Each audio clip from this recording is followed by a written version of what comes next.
O downsizing é um dos mais importantes e relevantes recursos da busca da eficiência e do equilíbrio fiscal do setor público, devendo ser utilizado em qualquer processo de modernização administrativa, pois garante o máximo de eficiência e resultados para o cidadão. Errado. Se for assim, então, para de ter concurso, diminui o tamanho dos órgãos públicos, diminui o número de servidores, e os órgãos, então, vão ter que se especializar cada vez mais e o cidadão vai ficar sem serviço. O paradigma da gestão pública é justamente esse. Como adotar ferramentas gerenciais de iniciativa privada na gestão pública sem adaptá-las do jeito que elas são? Não tem como. Embora estejamos acompanhando uma tendência de enxugamento da máquina pública, diminuição de concursos, diminuição de órgãos, privatizações e terceirizações, ainda não é o que ocorre. Embora já percebamos algumas tendências para isso. Como a questão está falando, devendo ser utilizada em qualquer processo de modernização administrativa. Não. O downsizing no setor público vai ser utilizado quando couber, quando não ferir o princípio da legalidade, quando aquele órgão, aquela empresa pública perdão, estiver preparado para esse enxugamento. Provavelmente só ocorre na privatização. Então, questão errada. 25. Visando ao êxito do processo de reengenharia, propõe-se na organização que seu modelo seja implementado top-down, ou seja, de cima para baixo. Já vimos isso em questões anteriores, correto. 26. O líder da equipe assume papel preponderante na implementação da reengenharia organizacional. Gente, se a gente não tiver um líder que conheça os detalhes dessa mudança radical que está sendo implementada, para ajudar no nível operacional os seus funcionários a se adaptarem melhor às mudanças, vai ser difícil. Lembra que eu falei, no nível operacional, se quebra a barreira entre colegas do mesmo departamento e a barreira natural que existe entre equipe e chefe. Por mais gente boa que um chefe seja, quando ele entra na sala, todo mundo muda de comportamento. E a reengenharia, para dar certo, tem que aproximar o chefe da equipe para justamente qualquer mudança radical que o empregado não se adapte, o chefe vir e conseguir implementar essa mudança para o funcionário, com o próprio chefe executando e mostrando como é que se faz. Então, nesse caso, como está falando, o líder da equipe assume papel preponderante na implementação da reengenharia, assume nesse nível operacional. Questão correta. 27. Cada órgão público adote o modelo puro da reengenharia, conforme proposto originalmente pelo Hammer e Champ, os autores, deve evitar adotar mudanças radicais. Se a palavra-chave da reengenharia é mudança radical, não tem como evitar. Só que é difícil implementar mudanças radicais nos órgãos públicos. Justamente por causa do princípio da legalidade, que é uma porcaria. Orlando Júnior, que não me escute, mas o princípio da legalidade atrasa o modelo gerencial de qualquer país. O modelo gerencial é tratar o país como se fosse uma empresa. Uma empresa tem que poder improvisar, uma empresa tem que ser rápida nas decisões. O princípio da legalidade impede a velocidade. Só que dá para rasgar o princípio da legalidade com tanta corrupção que a gente tem? Não. Isso Bresser fala nos seus documentos, nos seus artigos, que é o grande problema do modelo gerencial brasileiro. Estamos vivendo o modelo gerencial implementado pelo Plano Diretor de Reforma do Aparelho do Estado do Fernando Henrique, presos ainda à burocracia da Constituição de 88, que, segundo Bresser, é a pior Constituição que já existiu no país em termos de burocracia, e amarrados à corrupção do patrimonialismo que ainda não foi extinto. Isso se chama o paradoxo da gestão pública brasileira, segundo Bresser Pereira. São os 3 modelos de gestão pública num país que não consegue suportar nenhum sozinho, quanto mais os 3. Né? Enfim, questão errada. 28.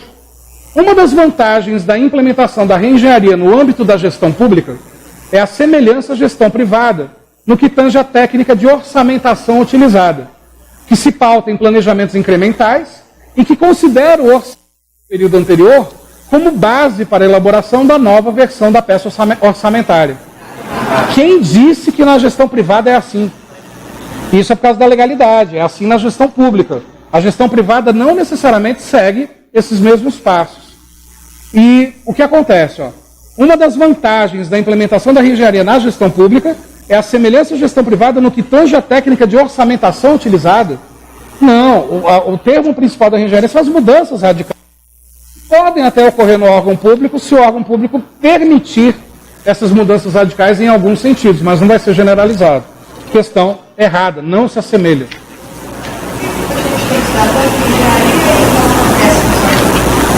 Porque, primeira resposta, assim, que é a mais óbvia, é porque cai pra caramba em prova, olha o tanto de questão.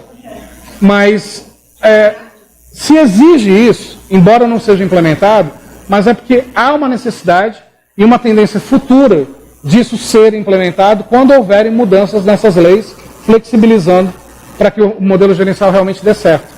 A ideia existe e é necessário, o problema é a prisão à lei que está antiquada. Só que o problema é a corrupção, que não pode, uma lei mais flexível, tamanho a corrupção que a gente vive. Então é esse paradoxo que o Bresser coloca. Tá? 29. Uma das principais práticas da reengenharia organizacional é a eliminação das barreiras funcionais por meio da reorganização das atividades em processos, onde você deixa de ser funcionário do departamento X e passa a ser funcionário da empresa disponível a qualquer processo. Questão correta. Quebra-se as barreiras. Aí a reengenharia dá certo. Equipe. 30. A atuação da reengenharia em nível de processos pressupõe a reavaliação de atividades relacionadas aos processos desenvolvidos e operacionalizados na organização. O que a pergunta está perguntando, e talvez você não tenha enxergado, é o seguinte: para a reengenharia dar certo, eu tenho que avaliar cada processo e ver se ele merece ou não a reengenharia?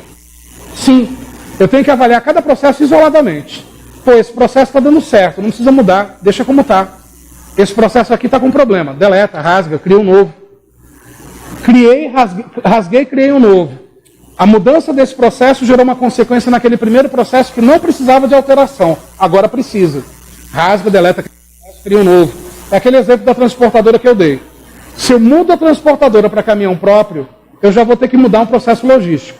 Esse processo logístico pode levar a uma mudança na área de materiais, que pode levar a uma mudança na área de compras, que pode levar a uma mudança na área financeira. Só que você, na reengenharia, não antecipa todas as mudanças e muda tudo de uma vez. Vai mudando cada processo e vai mudando cada processo consequente em função da mudança do anterior. Então, nesse caso, está certo ou errado? Correto. 30 correto. 31. A ênfase nos clientes, tanto internos quanto externos, impede que sejam previstos nos processos de reengenharia programas de corte de despesas. Espera lá, olha o objetivo da gestão de processos aqui, diminuição do tempo. A reengenharia é radical justamente porque é uma outra forma de também gerar economia.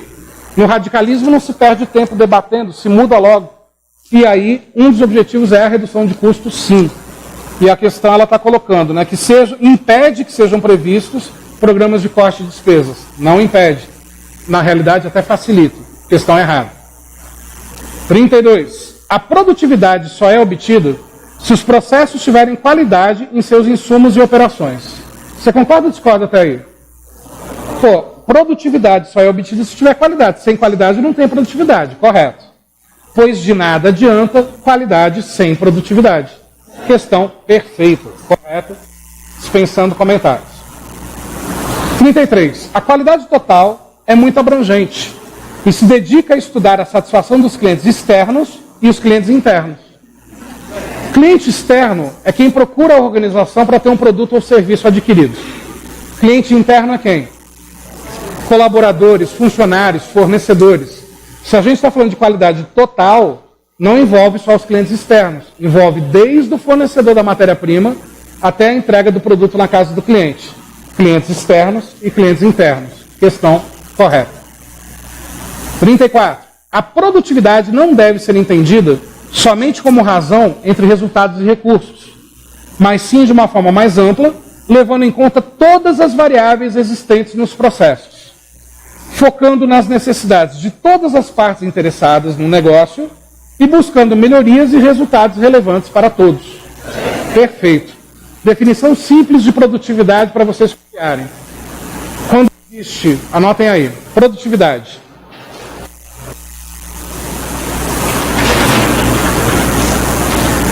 Produtividade é igual.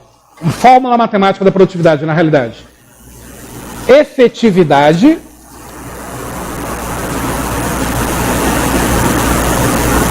aí coloca entre parênteses agora. Eficácia mais eficiência.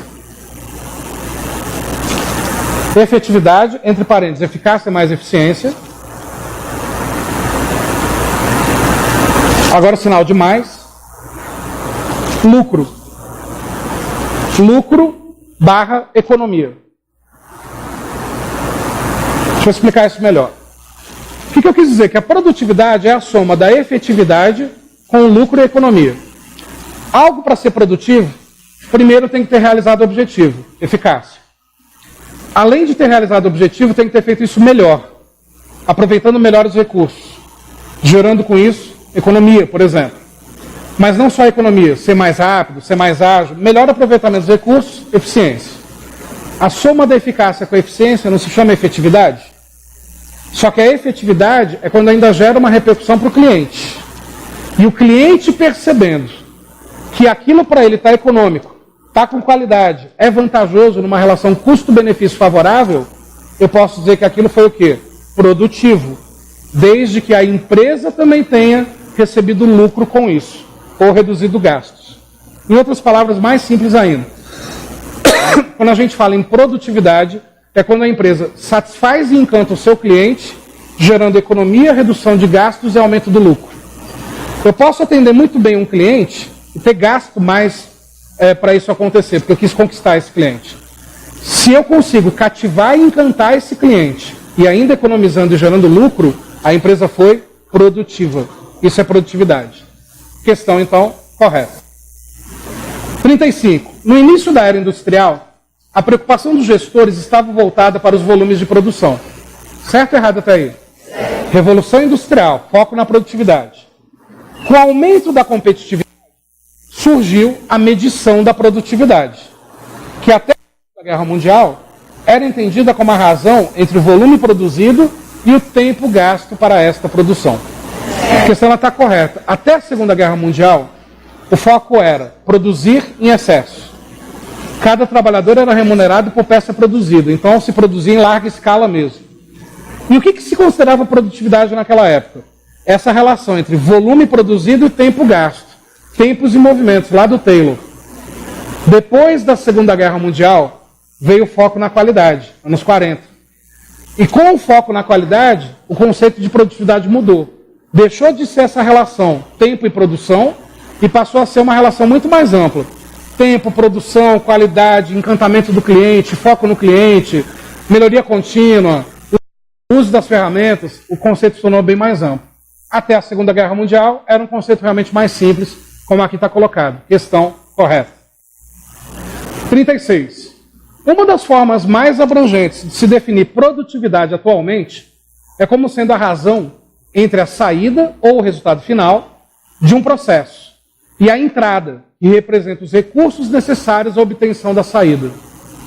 Em outras palavras, conjunto de inputs que passaram por elementos transformadores, cujas fronteiras têm que ser respeitadas, aquele conceito que a gente viu no começo da aula. É o mesmo conceito com outras palavras. Questão correta. Essas foram as que eu selecionei do SESP de gestão de processos, qualidade e downsizing. Não foquei tanto em gestão da qualidade, porque isso vocês estudam mais. Foquei aquilo que vocês estudam menos. Beleza? Outro assunto, convergências e divergências entre gestão pública e privada. Esse assunto é fácil, galera. Tão fácil que a maioria não estuda, aí se lasca. Convergências e divergências entre gestão pública e privada, você tem que ter algum conhecimento de direito administrativo e constitucional para entender as amarras da gestão pública e algum conhecimento de administração geral para entender como é a característica da iniciativa privada. Todas as questões praticamente são ao redor de um único eixo. Aonde as coisas são mais flexíveis? Na gestão pública ou privada? Privada. Na gestão pública as coisas são mais engessadas por causa de qual princípio? Lembra disso. Quer ver como isso já mata várias questões? Vamos embora. Primeira questão de convergências e divergências. Do mesmo modo que a gestão privada, já parei por aí. Se a questão já começa do mesmo modo que a gestão privada em relação à gestão pública, a questão já está errada. Só que não vai colocar errado e já pular para a próxima sem ler o resto. Porque pode estar escrito assim, então é incorreto afirmar. Aí o gabarito fica o quê? Fica correto, cuidado. Do mesmo modo que a gestão privada, a gestão pública deve incentivar com total liberdade a iniciativa dos seus colaboradores, desde que não contrariem nenhuma proibição expressa na legislação. Errado. Por causa de qual princípio? Que diz, Todos os atos administrativos devem fazer cumprir a lei, aquilo que a lei não permite. Então não é bem assim, desde que não contrarie nenhuma proibição. O servidor só pode fazer o que a lei permite. Diferente da gestão privada, onde na gestão privada você pode fazer tudo aquilo que a lei não proíbe. Na gestão pública só pode fazer o que a lei permite. Então, questão errada por causa do princípio da legalidade. 2. Atualmente, uma das técnicas mais indicadas para o recrutamento e a seleção de pessoal na iniciativa privada baseia-se na gestão por competências. Certo ou errado até aí? Tá certo. Olha aí, gestão de pessoas misturando com a administração pública. Sendo a mesma técnica indicada para ser utilizada de forma ampla e irrestrita na gestão pública. Errado. Por causa de qual princípio constitucional? Que só diz que só pode ser feito aquilo que é permite. Se não tiver gestão por competências implementado por lei, esquece. Errado. Carlos, ao verificar que os resultados obtidos nos diversos órgãos públicos que ele auditou estavam abaixo dos referenciais comparativos de outras organizações públicas, passou a defender que as organizações públicas deveriam mudar a cultura organizacional vigente, alinhando-se a um paradigma de gestão similar ao da iniciativa privada. A intenção de Carlos, ao defender a mudança, é instituir o paradigma do cliente na gestão pública. Considerando a situação hipotética acima, responde às questões 3 a 5, a respeito de cultura organizacional e convergências e divergências entre gestão pública e privada. O que é esse paradigma do cliente na gestão pública, que é um termo que cai em tudo quanto é prova e já foi vários temas de redação? Paradigma do cliente na gestão pública é tratar o cidadão como se fosse um cliente. Cliente de empresa privada não tem que sair de lá feliz, com atendimento, satisfeito, sorrindo e querendo voltar sempre? Cidadão tem que sair feliz do HRT, contente, querendo voltar sempre ao hospital público. Esse é o paradigma do cliente na gestão pública, que a gente não consegue fazer isso ainda. Isso é um paradigma. Então, quando se fala paradigma do cliente na gestão pública, mas é do que? Modelo gerencial. Isso na teoria, não na prática brasileira. Seguindo então, questão 3. As mudanças que vislumbram aos órgãos públicos devem se pautar pelo princípio da legalidade, pois enquanto ao gestor privado é permitido fazer tudo o que não lhe for proibido em lei, ao gestor público é permitido fazer apenas aquilo que estiver previsto em lei. Correto. De novo, qual é o princípio? Legalidade. Olha a manha, cara. Convergências e divergências entre gestão pública e privada, a resposta de todas as questões está no princípio da legalidade ou da moralidade. Mas geralmente da legalidade. Terceira questão, que é o mesmo princípio, só que agora citou diretamente. Nas outras estava subentendido. Vamos ver a 4, se é assim também. Ao propor que as organizações públicas que estejam atuando fora dos setores de Estado, que não sejam os dos núcleos estratégicos ou das atividades exclusivas, busquem resultados melhores que as organizações privadas, Carlos poderá se aproveitar da vantagem competitiva dessas organizações, ao contar com o poder de império, que o coloca em situação de superioridade em relação ao particular e aos demais competidores inseridos no mercado. Eu creio que vocês iam responder essa com firmeza total e absoluta. Essa questão é muito mais direito administrativo do que administração geral e pública. Poder de império é um conceito que a gente aprende lá no direito administrativo. O que é o poder de império? Lá do modelo patrimonialista da gestão pública. Poder de império, o Estado manda em tudo, o soberano manda em tudo. Se ele está insatisfeito, ele manda fechar um estabelecimento, ele manda matar a pessoa, ele manda prender, enfim.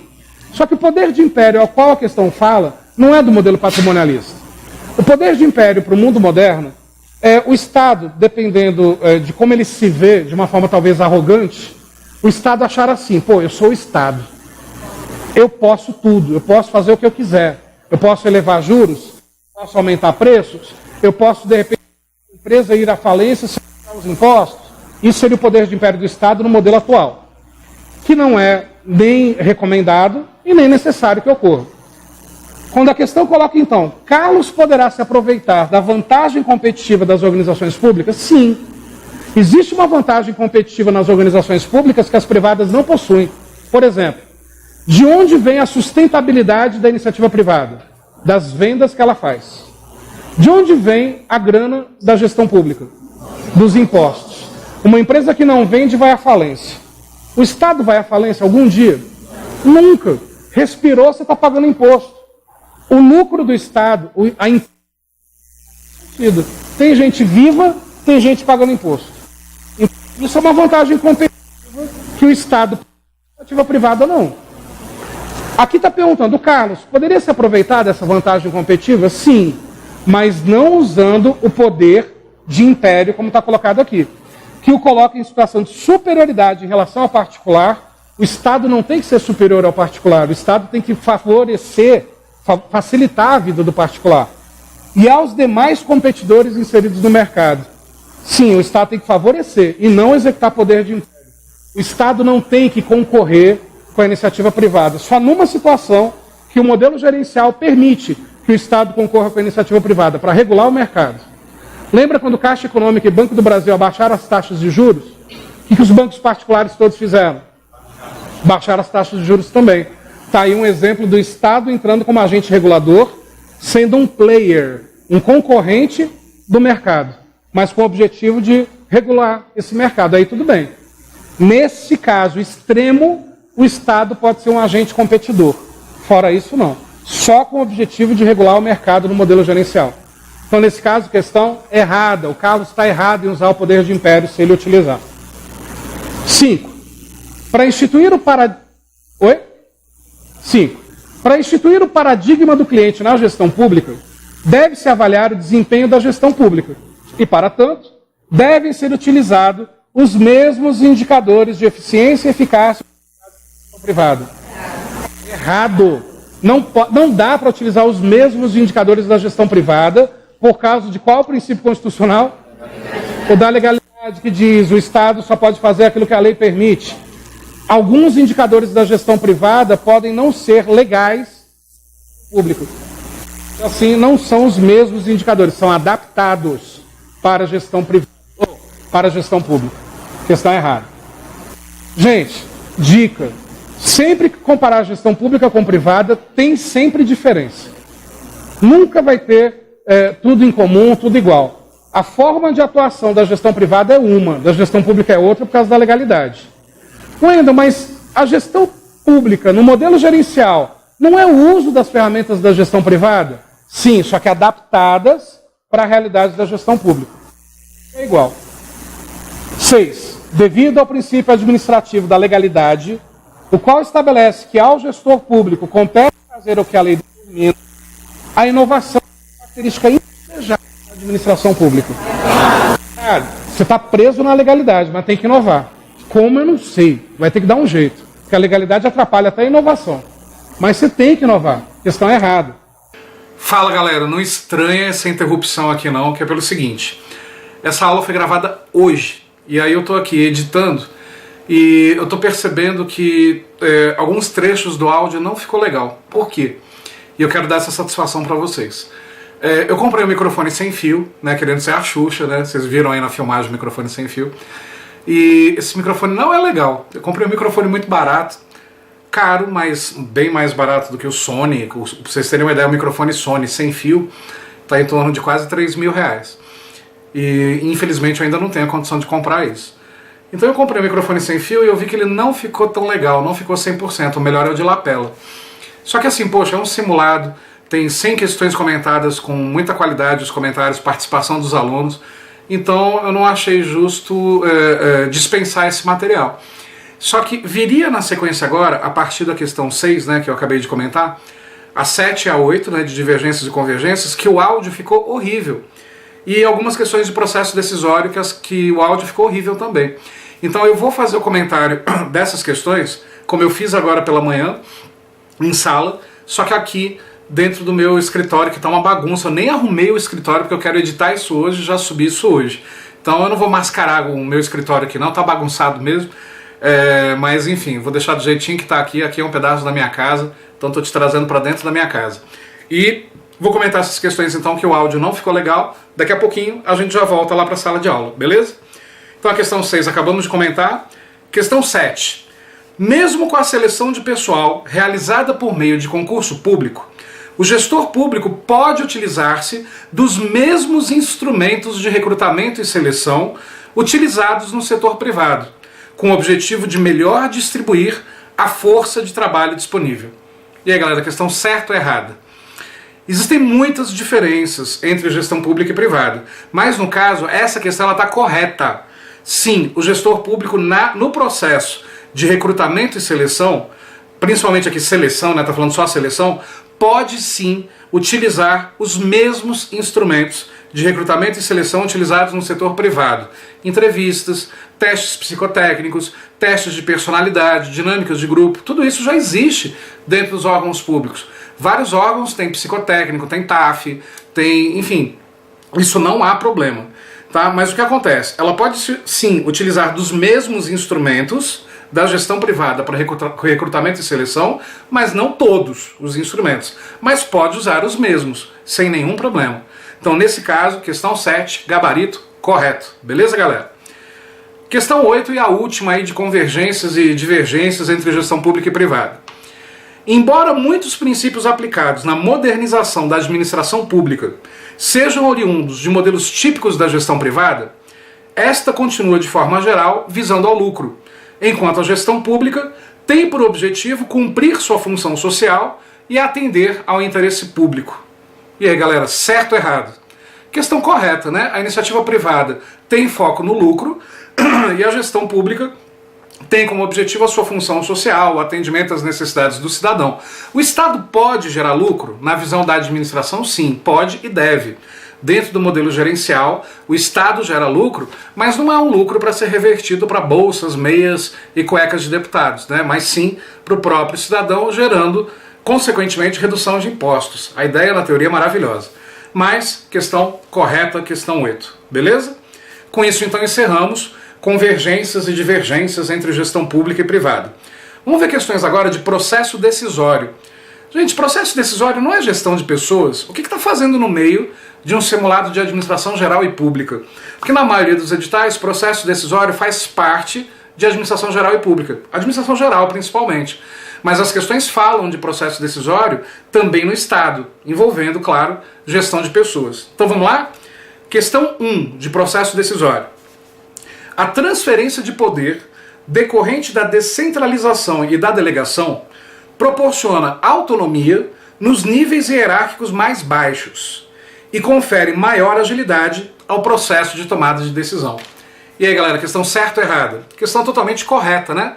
Transferir o poder decorrente da descentralização é dar poder para os níveis hierárquicos mais baixos. Lá em gestão de pessoas a gente chama isso de empowerment, né? Que é o empoderamento. E claro, isso confere maior agilidade à tomada de decisão, porque aí os níveis hierárquicos mais baixos não precisam ficar consultando as cúpulas para tomada de decisão, já que tem alguma autonomia. Então, primeira questão correta. 2. Ausência de reação, regra da autoridade, regra da minoria, regra da maioria, consenso ou unanimidade estão entre os métodos de tomada de decisão em grupos e equipes de trabalho. E aí, galera? Cuidado com esse tipo de pergunta, que a pergunta está no final, você tem que voltar e revisar tudo novamente. Então a pergunta, métodos de tomada de decisão. A ausência de reação é uma forma de tomada de decisão? Sim. Na realidade é fazer aquela cara de paisagem, né? Em relação a uma decisão, você não toma reação nenhuma, não executa reação alguma, e isso não deixa de ser uma reação, né? É uma forma de tomada de decisão, sim, até para você ganhar tempo. Regra da autoridade. Vamos fazer aquilo que eu determino porque eu sou o chefe, eu estou mandando, então a tomada de decisão é essa, e as pessoas têm que engolir a seco. É uma forma de tomada de decisão também. Regra da minoria e regra da maioria, né? Ou seguir a minoria, porque de repente a minoria está enxergando de uma forma que a maioria não enxerga, ou seguir a regra da maioria, porque a maioria, no caso, foi coerente em relação a uma decisão, principalmente quando se usa democracia na tomada de decisões. Também são formas de tomada de decisão.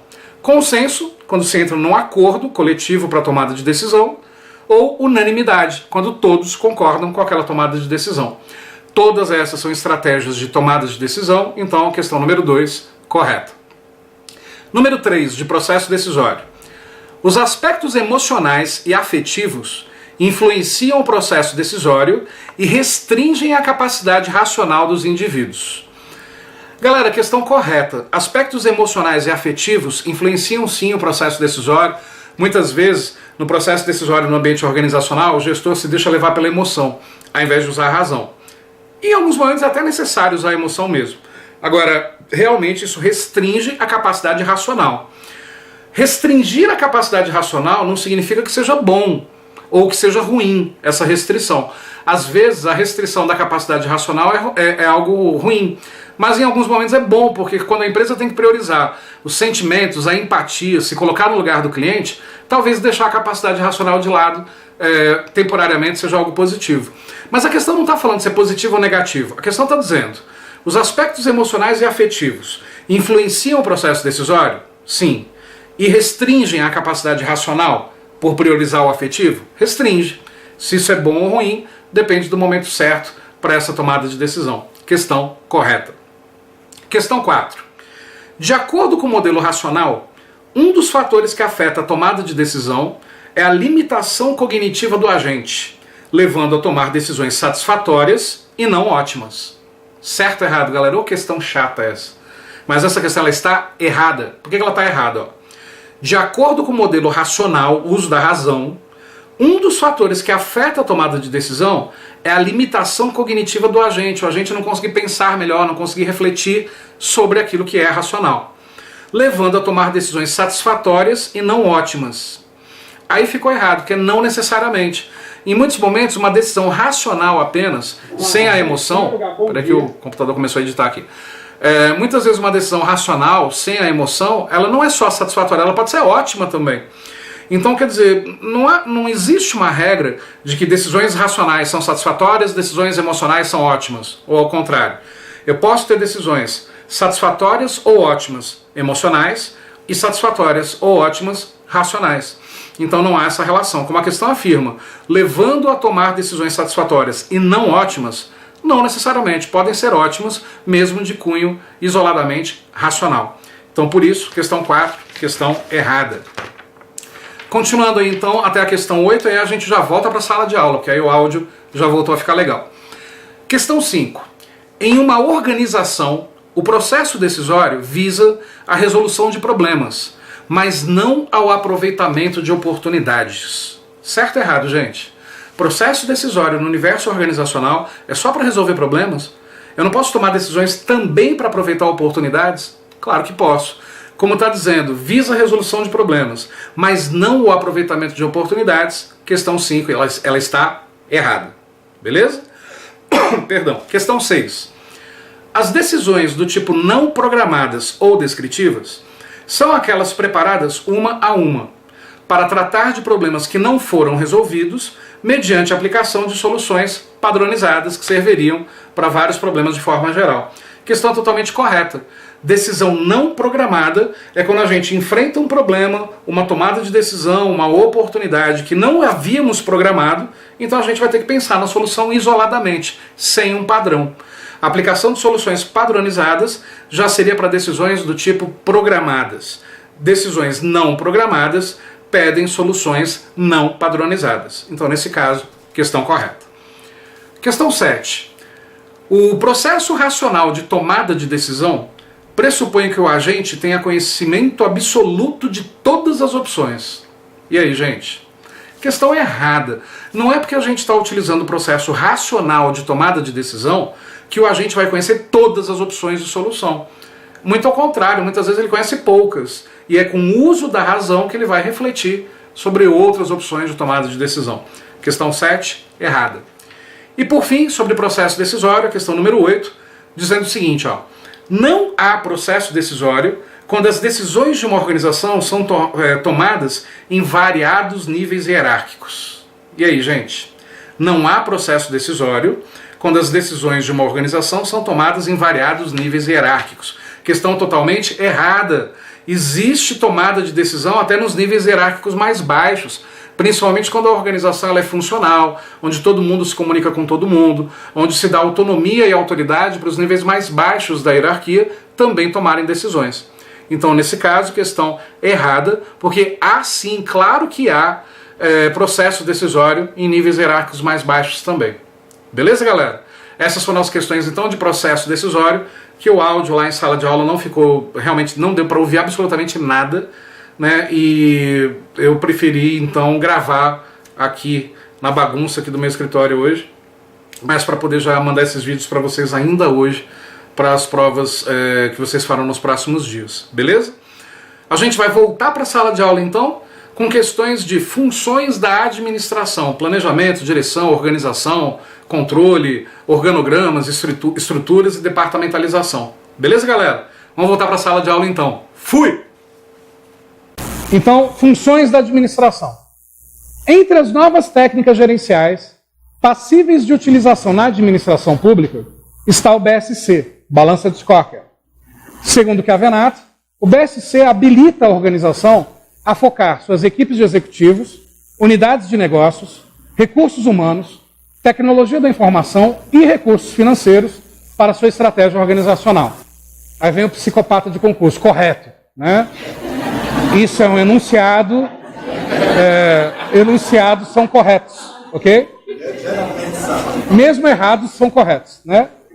Questão, o BSC busca estratégias e ações equilibradas em todas as áreas cujos efeitos afetam o negócio da organização como um todo? Essa insegurança, uma semana da prova, me assusta. Me assusta. Vamos lá. BSC, Balança de Scorecard, o que vem a ser isso? Isso é uma metodologia de avaliação de desempenho da estratégia, não é avaliação de desempenho das pessoas. Avaliação de desempenho da estratégia da empresa, com base em 4 indicadores. Quais são os 4 indicadores do BSC? Aspectos financeiros, clientes, processos internos e ensinamento e aprendizagem ou crescimento e aprendizagem. Então, ensinamento e aprendizagem ou crescimento e aprendizagem. Como é que esses aspectos funcionam? Se há muito tempo a empresa não investe em ensinamento e aprendizagem, provavelmente os processos internos vão se deteriorar. Se os processos internos se deteriorarem, o cliente vai embora. Se o cliente for embora, financeiramente estamos arruinados. Óbvio que não existem só esses 4 aspectos a serem avaliados em qualquer empresa, tem vários outros. Só que o BSC, de Kaplan e Norton, são os 2 autores, colocam 4 mapas estratégicos, cada um desse assunto, cada mapa de cada assunto, e divulga isso para os funcionários da empresa, do faxineiro ao presidente. Você recebe o mapa estratégico e se conscientiza de como a empresa está no momento. E o BSC hoje, você coloca sugestões para melhorar cada uma dessas etapas. Aí a empresa usa a sua participação no BSC como, por exemplo, um dos elementos para ser avaliado na sua avaliação de desempenho lá de gestão de pessoas. Com essas suas sugestões, a cúpula pode decidir usar suas sugestões ou não. Então eu posso dizer que o BSC transforma a estratégia, que é algo da cúpula, em algo operacional? Sim, mas a responsabilidade da estratégia continua sendo da cúpula. Lembra que o planejamento estratégico tem 3 níveis. Quais são os 3 níveis? Estratégico, feito pela cúpula para a empresa inteira a longo prazo. Tático, por cada departamento, para cada área, por cada gestor a médio prazo. E o operacional, que é o planejamento individual a curto prazo. Se todos os trabalhadores executarem seus planejamentos operacionais no curto prazo, fazem com que o departamento atinja o seu resultado no médio prazo. Se todos os departamentos realizarem seus resultados no médio prazo, faz com que a empresa chegue no nível estratégico no longo prazo. Sendo o BSC utilizado para isso, faz com que o nível operacional participe do BSC dando sugestões para que a cúpula estratégica siga ou não aquelas sugestões. Em contrapartida, a participação no BSC contribui para a avaliação de desempenho de cada empregado. Quando a questão pergunta para a gente, o BSC busca estratégias e ações equilibradas em todas as áreas, cujos efeitos afetam o negócio da organização como um todo, a questão está correta, porque é para todos os funcionários, do faxineiro ao presidente, para todas as áreas, dando as suas sugestões com base na avaliação dos 4 aspectos do BSC. Questão correta. 2. O BSC cria um contexto para que as decisões estejam relacionadas com a estratégia e a visão organizacional. O BSC, embora preenchido no nível operacional, não são ideias e sugestões para a organização adotar no nível estratégico? Para a organização como um todo, com base na visão, caiu um lenço, com base na visão e na missão organizacional. Questão correta. 3. O BSC é voltado fundamentalmente para os aspectos financeiros, tais como balanço, fluxo de caixa e índices. Não só financeiros, como clientes, processos internos e ensinamento e aprendizagem. Questão errada. A primeira correta. Está aqui os 4 processos, os 4 aspectos do BSC. Finanças, clientes, processos internos e ensinamento e aprendizagem ou aprendizagem e crescimento. É o sinônimo, tá? Próximo. Estrutura organizacional. Sempre que falar de estrutura organizacional, isso corresponde a qual função da administração? Organização. Então eu posso dizer que as primeiras 3 é de planejamento. Agora uma questão sobre organização. Estrutura organizacional é um instrumento administrativo resultante de identificação, análise, ordenação e agrupamento das atividades e dos recursos das empresas, incluindo o estabelecimento dos níveis de alçada e dos processos decisórios, visando ao alcance dos objetivos estabelecidos pelos planejamentos das empresas. Certo ou errado até aí? Muito bem, se é enunciado, está certo. Desculpa atender, porque é o professor convidado aqui. Peraí. Fala, Mariano. Tá chegando? Pode chegar às 11h30, velho. Isso. Pode ser. Falou, beijo, tchau. Bom, agora você já sabe qual é o professor. Continuando. Então, óbvio que isso está certo, porque é um enunciado. Pergunta. A estrutura de uma organização divide-se em formal e informal. Ok. A estrutura informal é composta pela rede de relações sociais e pessoais, com ênfase em termos de autoridades e responsabilidades. Por que está errado? Responsabilidade em estrutura informal? Vamos lá. Lembra da época da sua adolescência, quando você era moleque, fazia parte de um bando. Esse bando não tinha um líder? E esse líder não tinha a responsabilidade de responder pelo grupo e determinar para qual balada o grupo iria naquele final de semana? Por que o grupo informal não pode ter um líder com responsabilidades e atribuições? E autoridade? Tem. Tanto é que, mesmo num grupo informal, existe um líder que é reconhecido como a autoridade daquele grupo. Então isso não deixou a questão errada, não. Continuando. A formal é deliberadamente planejada. Correto. E em alguns aspectos, apresentada pelo organograma. Aí deixou a questão errada. O erro da questão é esse. A estrutura formal, em alguns aspectos, vai no organograma. A formal sempre vai no organograma. A informal, que se for muito importante para a empresa, é que pode ser incluída no organograma. Não necessariamente é. Pode ser. Agora a formal, sempre. O erro da questão não é o erro que vocês achavam que era, e sim o outro. Ah, mas Wendel, o que importa é gabaritar na hora da prova. Não. O que importa é saber o motivo certo. E fazer da coisa certa, né? Enfim. Mas o importante é churrasco. Beleza.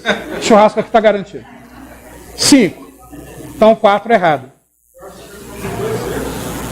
Não, essa questão tem um erro só. Só que o erro da questão é que você não achava que era o erro. A formal é deliberadamente planejada, sim, e em alguns aspectos apresentada pelo organograma. Se ela é deliberadamente planejada, ela sempre vai no organograma. O que é a estrutura formal? Quem é o presidente? Quem é o diretor? Quem é o gerente? Isso sempre vai no organograma. Então não é em alguns aspectos. Esse é o erro. Tá?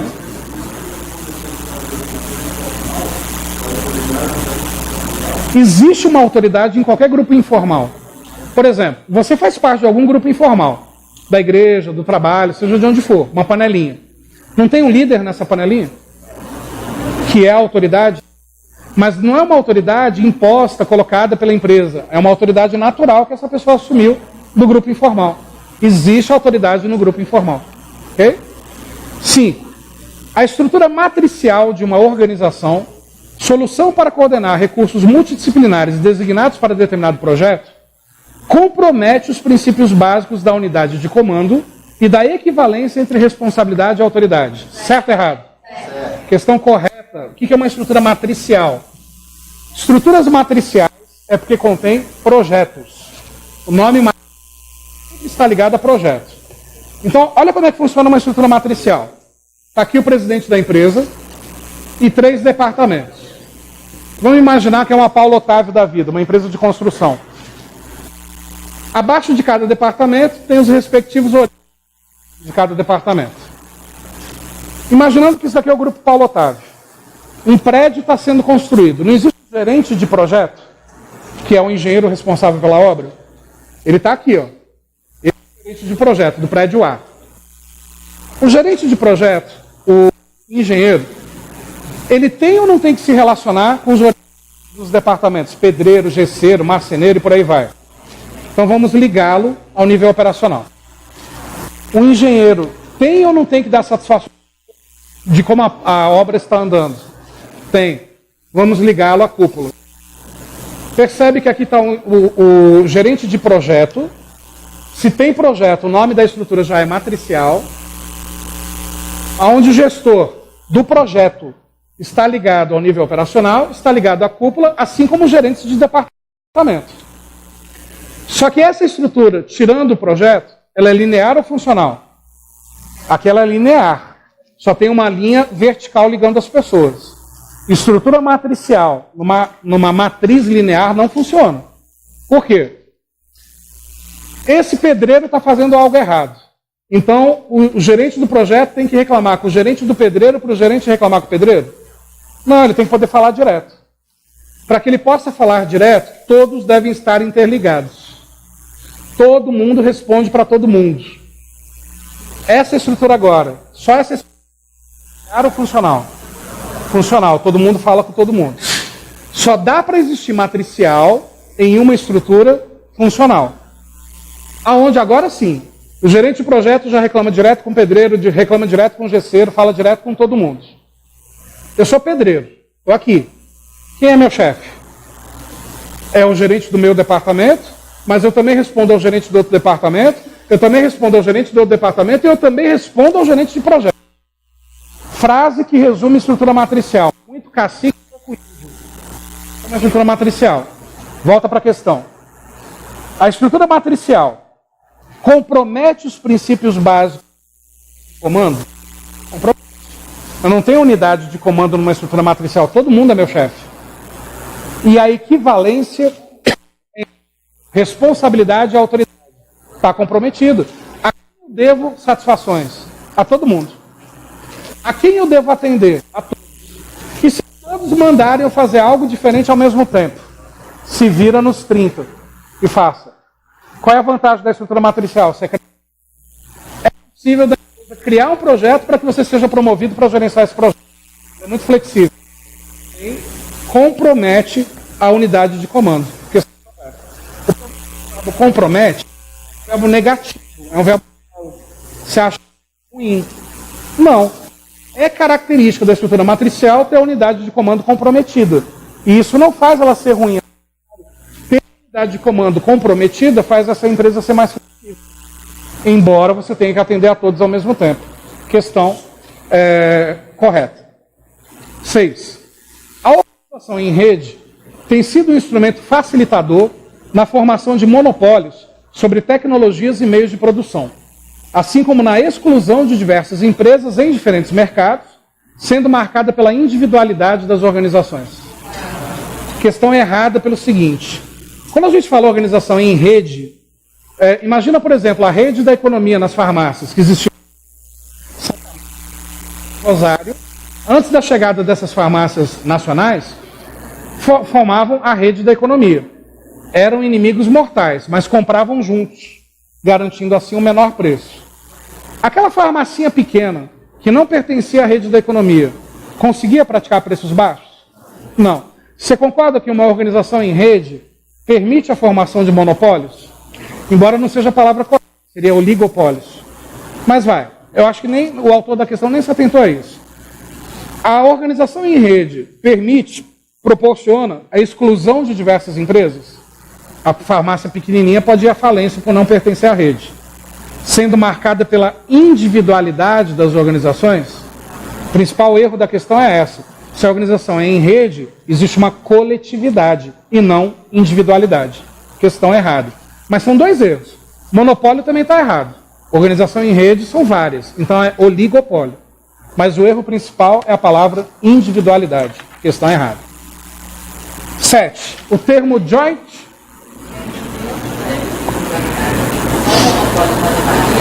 Aí é que tá, eu não sei se o autor da questão se atentou para a palavra monopólio no sentido de um só, ou de querer dizer uma rede do mercado.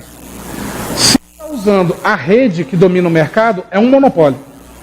Só que a rede é constituída de várias empresas. Aí vira um oligopólio. Por isso que eu não sei em que sentido o autor colocou a palavra monopólio. A rede dominando o mercado de várias redes, monopólio, ou a rede de várias empresas dominando o mercado, oligopólio. De qualquer forma, o erro da questão fica bem claro na palavra individualidade. Tá? Sem a palavra individualidade, caberia os dois gabaritos, caberia recurso para os dois gabaritos. Tá? Só que aí o recurso seria semântico e não teórico. CESP aceita? Não. Sendo Funiversa, IADES, FCC aceita? Recurso semântico? Aceita. Bem redigido, eles ficam na dúvida se deve mudar o gabarito. Tá? 7. O termo joint venture refere-se à associação estratégica de duas ou mais empresas, cujo objetivo é atuar em um novo mercado mediante o desenvolvimento de um projeto único. Tá certo ou tá errado até aí? Se você não conhece esse termo, essa é a melhor definição do termo. Joint venture é o termo em inglês que se dá para empresas que se juntam para juntas criarem um produto único e venderem coletivamente. Embora essas empresas em outros produtos possam ser concorrentes. Ok? Um exemplo disso na indústria farmacêutica. Muitas vezes um laboratório cria um medicamento, o outro é que vende e distribui. Joint venture. A Auto Latina, naquele caso, com aqueles carros, o carro Apollo e Verona, né, você tinha a lata fabricada pela Ford e o motor da Volkswagen, e no outro carro, a lata fabricada pela Volkswagen e o motor da Ford. Um exemplo de joint venture. Nenhum dos dois, tanto é que os dois saíram do mercado, né? Na esfera pública, o ocorre por meio das parcerias entre entidades públicas e privadas, buscando aperfeiçoar a atuação do Estado. Perfeito. Joint venture é o que ocorre também nas organizações públicas, só que aí envolvendo provavelmente organizações não governamentais ou entidades públicas e privadas em contratos de gestão ou parcerias. Correto.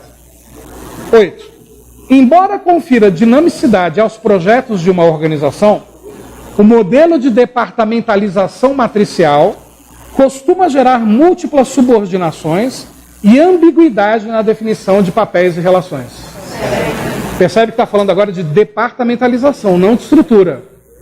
Estrutura matricial tem um gerente de projeto aqui como uma caixinha lateral, ligado por duas linhas a níveis diferentes. Departamentalização matricial não é isso daqui. Departamentalização matricial é o seguinte. Quando a gente fala agora de departamentalização, a gente não está falando da posição das caixinhas. Posição das caixinhas. Departamentalização é o que está escrito dentro das caixinhas. Então, por exemplo, tem aqui o presidente, 3 departamentos. Finanças, vendas e produção. Qual é o critério de departamentalização dessa empresa? Funcional. Cada departamento com uma função.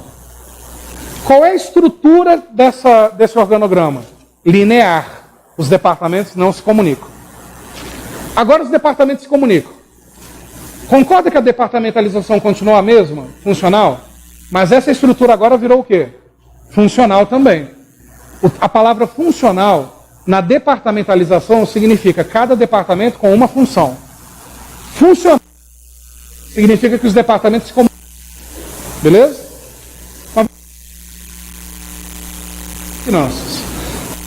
Aí eu tenho, abaixo do departamento de venda, unidade e esse critério aqui continua sendo funcional? Contabilidade de tesouraria? Funções diferentes. Funcional é funcional. Área de vendas. Aí eu tenho venda do produto A e gerente de vendas do produto B. Qual é o critério de departamentalização aqui? Por produto. Por produto com funcional se chama departamentalização matricial. Aí, área de produção, deixa eu trocar, área de marketing. Aí eu tenho uma galera da área de marketing que mexe com projetos envolvendo esportes. Copa do Mundo, Olimpíadas, etc. Eu tenho uma outra que se envolve com projetos de datas festivas. Natal, Carnaval, Páscoa. É a departamentalização que eu tenho dentro da área de marketing, por projeto. Se eu tenho a mistura de departamentalização funcional com produtos e departamentalização funcional com projetos, isso se chama departamentalização matricial. Tem caixinha lateral ligado a alguém? A estrutura não é matricial. A departamentalização, nesse caso, é matricial porque mistura funcional com projeto. Beleza? Volta para a questão. Embora confira dinamicidade aos projetos de uma organização, o modelo de departamentalização matricial costuma gerar múltiplas subordinações e ambiguidade na definição de papéis e relações? Essa questão está errada. Só que o CESP colocou correto, não porque teve interpretação dúbia, não. Porque o CESP errou no gabarito e no erro. Porque o professor que elaborou essa questão, ele confundiu departamentalização com organograma, com estrutura. Porque na estrutura matricial, cacique para pouco índio, na estrutura, troca a palavra departamentalização por estrutura. A questão fica correta. Quer ver? Embora confira dinamicidade aos projetos de uma organização, o modelo de estrutura matricial costuma gerar múltiplas subordinações e ambiguidade na definição de papéis. Correto. A departamentalização matricial, não. Está muito claro aqui para gente. Finanças com contabilidade e tesouraria, funcional com funcional. Vendas com produto A e produto B, funcional com produto. Marketing com projetos para a área de esporte, projetos para datas comemorativas. Está muito claro. Não tem muito cacique e pouco índio aqui não, está muito bem definido. O próprio autor da questão se confundiu no conceito de departamentalização e estrutura. E aí? Nesse caso, não siga a jurisprudência de banca. A banca errou, teimou com o erro, permaneceu no erro e assim ficou. Não é por isso que numa próxima questão você tem que cometer o mesmo erro que a banca cometeu aqui. Porque tem outras questões do CESP que estão muito claras. A diferença de departamentalização matricial para a estrutura matricial. Wendel, não ficou tão claro. Eu precisaria de pelo menos uns 40 minutos para explicar isso em detalhes para vocês. Então é o seguinte. Não tem o e-mail do Gmail que vocês estão colocando aí? Eu não vou liberar apenas esse simulado para vocês assistirem quantas vezes quiserem. Também vou liberar para vocês a aula de departamentalização que já está gravada, para vocês assistirem essa semana. Beleza? Sem custo nenhum. Para a galera das outras turmas, essas aulas já estão disponíveis para vocês, já devem ter assistido, né? Aham, tá. Beleza. Nesse caso, a banca colocou correto, mas você vai anotar aí para o seu estudo. Questão errada. Para ficar correto, não tinha que estar escrito departamentalização, e sim estrutura. Beleza? Gestão de riscos. Assunto que ninguém estuda. E também nem tem o que estudar. Você nem encontra material de gestão de riscos, encontra? Não tem. Assunto novo. As bancas começaram a cobrar isso de 2 anos para cá.